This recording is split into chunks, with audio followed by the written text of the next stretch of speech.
கோபுரம் டிவி நேயர்களுக்கு இனிய வணக்கம். இன்று பிறந்தநாள் காணும் மற்றும் மணநாள் காணும் அத்துணை சகோதர சகோதரிகளுக்கும் எங்களது இனிய வாழ்த்துக்கள். பாபாவின் ஆசிகளோடு பல்லாண்டு காலம் நீங்கள் எல்லா வளங்களும் செல்வங்களும் பெற்று நலமுடன் வாழ வாழ்த்துகிறோம். பாபா அழைக்கிறார்.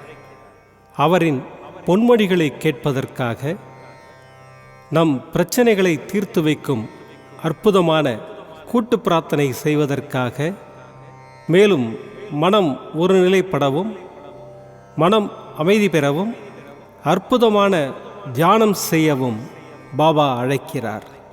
பாபா நம் கரங்களை பிடித்து அழைத்து சென்று அற்புதம் நிகழ்த்தவிருக்கிறார். வாருங்கள், பாபாவின் பொன்மொழிகளை தரிசனம் செய்வோம். அன்பு குழந்தையே, உன்னுடைய கவலைகளை தூக்கி எறி. உன்னுடைய துன்பங்கள் ஒரு முடிவுக்கு வந்துவிட்டன. ஒருவன் எவ்வளவுதான் நசுக்கப்பட்டு வேதனைப்பட்டவனாக இருப்பினும் இந்த சமாதியில் கால் வைத்தவுடன் அவன் மகிழ்ச்சியின் பாதையில் செல்கின்றான். உன் கஷ்டகாலங்கள் இதோ முடிவுக்கு வந்துவிட்டது. நீ இழந்த அனைத்தும் உன்னிடம் வந்தடையும் நேரம் வந்துவிட்டது. கடந்து போன கடினமான நாட்களிலும் என்னை மறவாமல் எனக்கு அன்புடன் அமுது படைத்த உன்னை நினைத்து என் கண்களில் கண்ணீர் அருவியாக பெருகுகின்றது. சாயி இருக்க எனக்கென்ன துன்பம் வந்துவிடும் என இருந்த உன்னுடைய வாழ்க்கை மற்றவர்களுக்கு உதாரணமாக திகழப்போகின்றது. நீ விதைத்த நல்ல செயல்கள் என்ற விதைகள் விருட்சமாக வளர வேண்டிய நேரம் வந்துவிட்டது. அது கனி கொடுக்கும் காலம் மிக அருகில் உள்ளது. அதை என்னுடன் சேர்ந்து நீ ருசிக்க தயாராக இரு. உன் குடும்பம் என்றும் சீரும் சிறப்புமாக இந்த சாயியின் ஆசீர்வாதத்தால் வாழையைப் போல குலை தள்ளி தழைத்தோங்கும் காலம் வந்துவிட்டது. உன் அப்பா சாய் இருக்கிறேன், கவலைப்படாதே. ஓம் சாய்ராம். பாபாவின் அற்புதமான பொன்மொழிகளை தரிசனம் செய்தோம். அடுத்த நிகழ்வு கூட்டு பிரார்த்தனை. நம் மனநலன் சார்ந்த பிரச்சனைகளுக்காகவும் உடல் நலன் சார்ந்த பிரச்சனைகளுக்காகவும் மற்றும் நம் அனைத்து விதமான பிரச்சனைகளுக்காகவும் சாய்நாதரிடம் கூட்டு பிரார்த்தனை செய்வோம். வாருங்கள், இந்த அற்புதமான கூட்டு பிரார்த்தனையை செய்வோம். பிரார்த்தனாஷ்டகம். 8 பிரார்த்தனைகள்.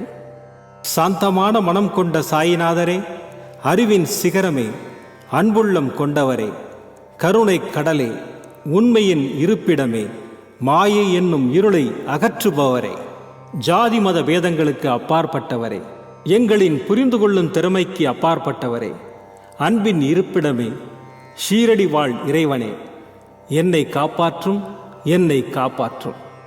ஞான சூரியனே, ஞானத்தை வழங்குபவரே, பக்தர்களின் மனங்களில் உலவிடும் பரமஹம்சரே, அனைத்து நன்மைகளுக்கும் காரணமானவரே, தங்களை சரணடைந்தவரை காப்பவரே, படைக்கும் தொழில் புரியும் பிரம்மாவும் காக்கும் கடவுளான விஷ்ணுவும் நீங்களே, 3 உலகங்களையும் யுகங்கள் முடிவில் தன்னுள் ஐக்கியமாக்கிக் கொள்ளும் ருத்திரனும் தாங்களே. நீங்கள் இல்லாத இடம் இந்த பூமியில் ஏது? எல்லாம் அறிந்த இறைவன் நீங்கள். எங்கள் எல்லோரின் இதயங்களிலும் வசிப்பவரும் நீங்களே. எனது எல்லா குற்றங்களையும் மன்னிக்க வேண்டும் என்று வேண்டி கேட்டுக்கொள்ளுகின்றேன். அலை அலையாய் தொடர்ந்து வரும் சந்தேகங்களையும் மனமயக்கங்களையும் போக்குவீராக. நீங்கள் கோமாதா, நான் பிறந்த இளங்கன்று. நீங்கள் சந்திரன், நான் சந்திரகாந்த கல். தங்கள் பாதங்கள் கங்கை நதி. பணிவுடன் இந்த தாசன் உங்கள் பாதங்களில் தலை வணங்குகிறேன். உங்கள் கைகளை என் தலைமீது வைத்து ஆசை கூறுங்கள். என் கவலைகளும் துன்பங்களும் பறந்தோடட்டும். இந்த கணு தங்களின் தாசன். இந்த 8 துதிகளையும் கூறி நான் உங்களை சாஷ்டாங்கமாக நமஸ்கரிக்கின்றேன். எனது பாவங்கள், துன்பங்கள் மற்றும் ஏழ்மை நிலை இவை யாவும் உடனடியாக விலகி ஓடட்டும். ஓம் சாய்ராம், ஓம் சாய்ராம், ஓம் சாய்ராம். அற்புதமாக கூட்டு பிரார்த்தனை செய்தோம். பாபா நம்முடைய கோரிக்கையை ஏற்று நிச்சயமாக நமக்கு அற்புதங்களை செய்வார் என்பது சத்தியம். இனி